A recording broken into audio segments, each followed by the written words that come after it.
ছাত্রদলের ব্যাকগ্রাউন্ড থেকে জাতীয় নেতা তৈরি হয়েছে আমার মনে হয় অলমোস্ট নাম বলা যাবে না আর কি, খুব বেশি। চীনা দেশটাকে যেখানে রেখে গেছে আপনার যে ভঙ্গুর সিচুয়েশনে, সেখানে পুরো রাষ্ট্র কাঠামোর এমন কোনো জায়গা নাই যেটা মেরামত করতে হবে, হেন হবে কোনো না। জায়গা নেই, হবে না এরকম কোনো জায়গা নাই। প্রত্যেকটা ইনস্টিটিউশন ভেঙে গেছে। আপনি আমলাতন্ত্র বলেন, সামরিক বেসামরিক পুলিশ প্রশাসন বলেন, গোয়েন্দা সংস্থা বলেন, অর্থনীতির খাত বলেন, ব্যাংক বলেন, জি। অ্যাবসলিউট ডিজাস্টার প্রত্যেকটা জায়গায়।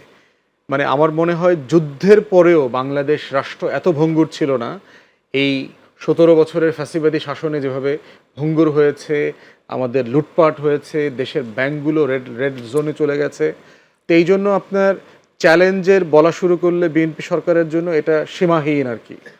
তো অর্থনীতির কথা অলরেডি মোশাররফ ভাই বলছেন, কারেক্টলি বলছেন।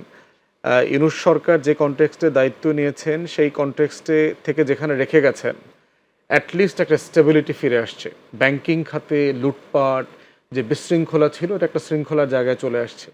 আপনার দেনা পাওনা যেগুলো ছিল বিদেশিদের কাছে, ব্যাপক হারে দেনা পাওনাগুলো মোটামুটি কিন্তু শোধ করে একটা স্বস্তির জায়গায় দিয়ে গেছেন। ফরেন রেমিটেন্স যেখানে আপনার খুবই টালমাটাল অবস্থা ছিল যখন হাসিনা ছিল, তারপরে এক্সচেঞ্জ রেট যেটা ছিল খুবই ওঠানামা করতেছিল, সেই এক্সচেঞ্জ রেট এবং ফরেন রেমিটেন্সের কিন্তু একটা ভারসাম্য ইউনূস সরকার করে দিয়ে গেছে। এখন আমাদের কাছে ধরেন ৪-৫ মাসের একটা যেই ইম্পোর্ট এক্সপোর্টের যে ব্যালেন্স থাকা দরকার, সেই টাকাটা আছে। তো এইটা আমার মনে হয় যে বিএনপি সরকারের জন্য একটা স্বস্তির জায়গা, যে এই ডিসিপ্লিনটা আছে। বিএনপির জন্য চ্যালেঞ্জের জায়গাটা হচ্ছে এই ডিসিপ্লিনটা ধরে রাখা। দলীয় সরকারগুলো যেটা করে, বিভিন্ন ব্যাংকে বিভিন্ন অ্যাপয়েন্টমেন্ট যখন দেয়, দলীয় বিবেচনায় রং লোকদেরকে দায়িত্ব দেয়। এই অ্যাপয়েন্টমেন্টগুলো তখন যেটা করে, আর্থিক খাতে বিশৃঙ্খলা তৈরি করে।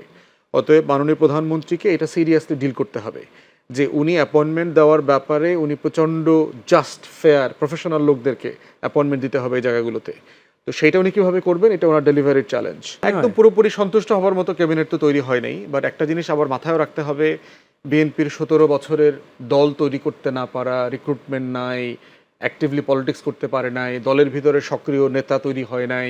যেমন মোশাররফ ভাইরা ছাত্র দলের ব্যাকগ্রাউন্ড থেকে নেতা তৈরি হয়ে উঠে আসছে, কিন্তু আপনি যদি গত ১৭ বছরের হিসাব দেখেন, ছাত্রদলের ব্যাকগ্রাউন্ড থেকে জাতীয় নেতা তৈরি হয়েছে আমার মনে হয় অলমোস্ট নাম বলা যাবে না আর কি, খুব বেশি। এটা হয়তো ওনারা ভালো জানবে, বাট আমি দেখতেছি না আর কি। ৮০-র দশকে দেখেন, ৯০-র দশকে দেখেন যে পরিমাণ জাতীয় নেতা তৈরি হয়েছে, তো সেখানে তো একটা বিশাল ভ্যাকুয়াম আছে। চাইলেই তো আপনি ভ্যাকুয়ামটা পূরণ করতে পারছেন না এখন। তারপরে হচ্ছে বিশাল সংখ্যক নেতাদের বয়স 70-80-র কাছাকাছি আর কি। আবার ওনারা এত পুরাতন রাজনীতিবিদ, শহীদ জিয়ার সাথে রাজনীতি করেছেন, বেগম জিয়ার সাথে রাজনীতি করেছেন, বয়সের কারণে সাডেনলি আপনি তাকে বাদও দিতে পারছেন না।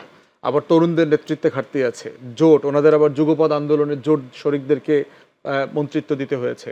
তো সব মিলিয়ে তারেক রহমানের সামনে তো যে জায়গাটা খুব মসৃণ না আর কি, চ্যালেঞ্জিং।